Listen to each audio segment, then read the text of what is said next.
The Magic Man. Once again, I'm still on the court. The lights stayed on. I thought they was gonna go off when I did the other video. Let me see if I can bust another video very quickly. So Federer, he ain't tripping. Nadal fans tripping. Federer fans tripping. Other tennis fans tripping. But Federer ain't tripping. I'm telling you.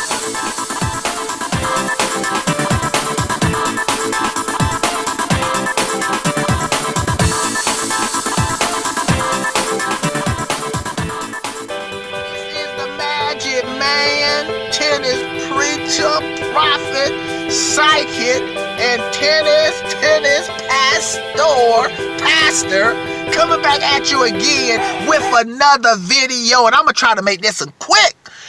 Is Nadal a threat to win the Australian Open? It's that simple, people. Now notice I didn't say is he a favorite. I said a threat. There's a reason I use that word. That's a more forceful word. Okay, Nadal lost against Gasquet, and that was a very good opponent. And you know what, people? When I watched the YouTube video highlights, I took and went and read some of the comments, and you know, the Nadal fans, they were disappointed.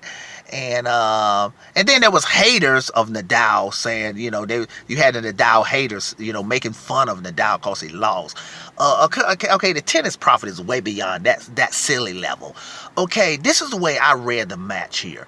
Okay, I look at Nadal in a more positive. I look at his comeback match, his first comeback match, in a very positive light. First of all, here's the first thing. He didn't look hurt. That's the most important thing. He ain't like half limping or not running for balls or, you know, stuff like that. So, and also he was moving well. Now, he did make more unforced errors than he normally would, because Nadal usually don't make too many unforced errors. So he made more unforced errors, but he moved well, and he looked mentally focused too.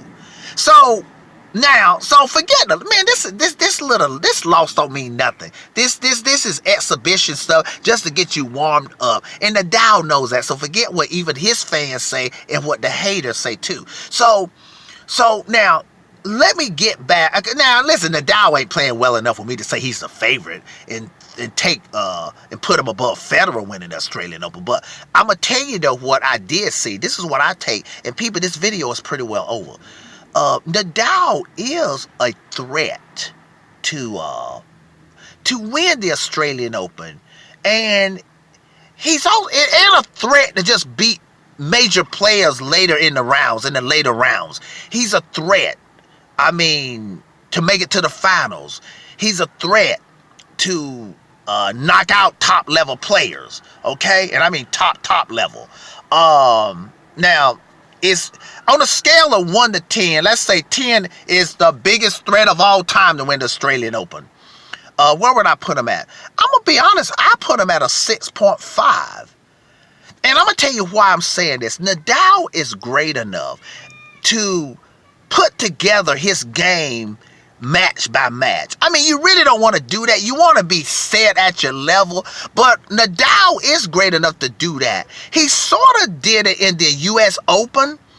Remember, Nadal lost in the Montreal, got put out by Shapovalov. Then he lost in the Cincinnati. It looked like he was not going to win the U.S. Open. So Nadal is a threat.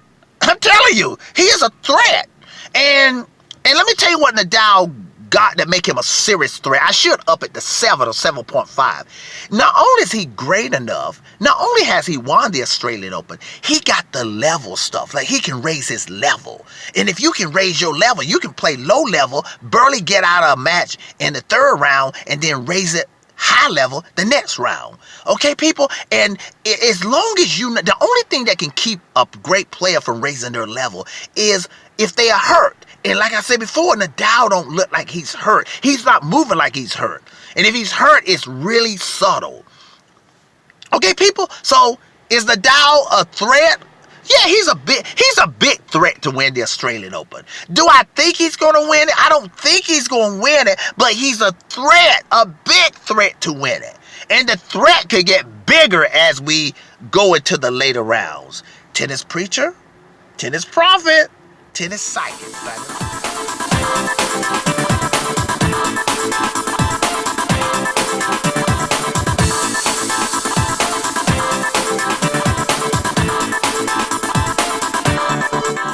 Magic Man, tennis pastor, preacher, psychic. Y'all know the way we do it. Have a